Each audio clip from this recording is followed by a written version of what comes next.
भैया टॉप में आप सभी का स्वागत है।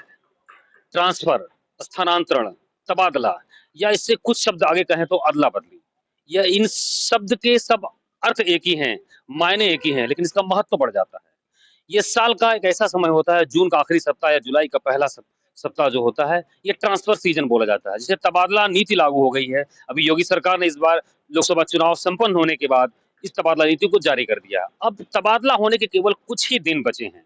ऐसे में अगर देखा जाए तो सत्ता शासन में जो आईएएस, आईपीएस या पीपीएस अफसर्स हैं, जो ग्रेड 1 के ऑफिसर्स हैं, उन पर लगाम कसने का जो एक तौर तरीका है, जो एक स्टीयरिंग है, वह इस तबादले के जरिए ही प्रदेश सरकार उन पर काबिज रखती है। जबकि निदेशालयों, मुख्यालयों, सचिवालयों या और जो आला अफसर होते हैं, फील्ड के अफसरों और अधिकारियों पर और कार्यालयों में बाबुओं पर इस ट्रांसफर के जरिए जो अपना एक स्टीयरिंग उनके हाथ में रखते हैं, उनके कामकाज पर कंट्रोल रखते हैं।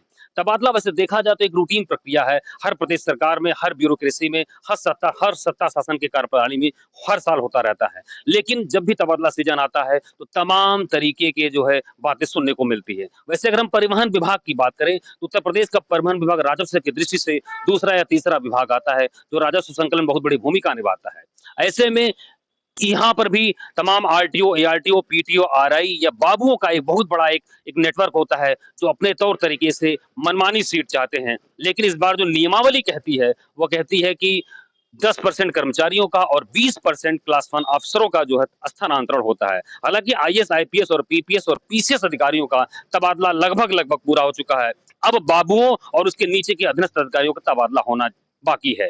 अभी भी उस पे कलम चल रही है। तमाम तरीके की सिफारिशें देखने को मिल रही हैं।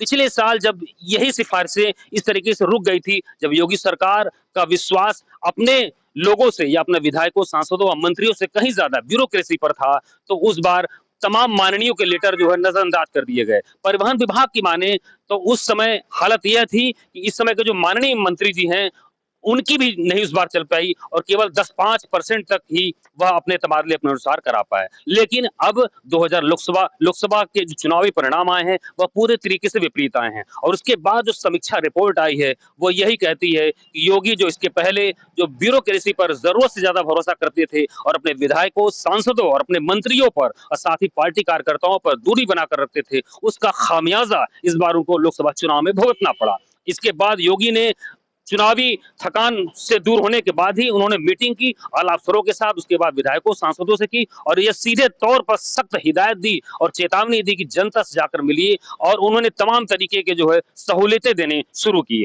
ऐसे में यह माना जा रहा है कि इस बार जो माननीय के जो लेटर पैड हैं, वह ट्रांसफर सीजन में बहुत मायने रखेंगे। तो परिवहन विभाग में भी इस बार लग रहा है, सत्ता शासन के जुड़े उच्च पदस्थ सूत्र कहते हैं, इस बार माननीय के लेटर पैड पर कहीं ज्यादा जो है उस पर भरोसा किया जाएगा या उनकी बातें काफी हद तक चलेंगी। लेकिन अगर देखा जाए आरटीओ, एआरटीओ, तो यह प्रमुख सचिव के लेवल पर परिवहन विभाग में इसका ट्रांसफर होता है और शासन में उसका इन्वॉल्वमेंट होता है। अगर वहीं परिवहन विभाग मुख्यालय की बात करें तो वहां पर पीटीओ, आरआई जो परिवहन आयुक्त के निर्देशानुसार उनकी लिस्ट बनती है और जबकि उसके नीचे जो अधीनस्थ बाबू लोग होते हैं, उसमें एडिशनल ट्रांसपोर्ट कमिश्नर, प्रशासन, उनकी भूमिका अहम होती है और साथ ही साथ मुख्यालय के अधिष्ठान विभाग जो इस समय सुस्त पड़ा होता है पूरे साल, वह इस ट्रांसफर सीजन में काफी सक्रिय हो जाता है, क्योंकि वही सारे बाबुओं का लेखा जोखा शासन को उपलब्ध कराता है, सारे लिस्ट बताता है कौन कहां पर कितने साल से काबिज है। हालांकि इस बात से इनकार नहीं किया जा सकता, परिवहन विभाग में आज भी ऐसे तमाम जोन है, बरेली ले लीजिए, कानपुर ले लीजिए, बनारस ले लीजिए, स्वयं लखनऊ ले लीजिए, यहाँ पर ऐसे तमाम बाबू हैं जो 15-15, 20-20 सालों से टिके हुए हैं। पिछली बार कुछ बाबुओं का ऐसा ट्रांसफर हुआ, लेकिन अभी भी शायद वो रिलीव नहीं हो पाए हैं, जिनके नाम अभी लिस्ट खबरिया टॉप की टीम के पास आ चुके हैं। अगले आपको नेक्स्ट उसमें जो उसके उनके नाम का खुलासा किया जाएगा कि अभी भी जो वहां से रिलीव नहीं हुए और 15-15, 20-20 साल से बरेली, अलीगढ़, कानपुर ऐसे तमाम परिवहन कार्यालय हैं जहां पर वो सीट पर काबिज जमे हुए हैं। तो इन बातों से आपको इसी तरीके से हम रूबरू कराते रहेंगे और हर पल की गतिविधियों से आपको हर तरीके से अपडेट करते रहेंगे। खबरिया टॉप की टीम के साथ बने रहिए। मैं कुमार रवि, कैमरामैन अनिल के साथ।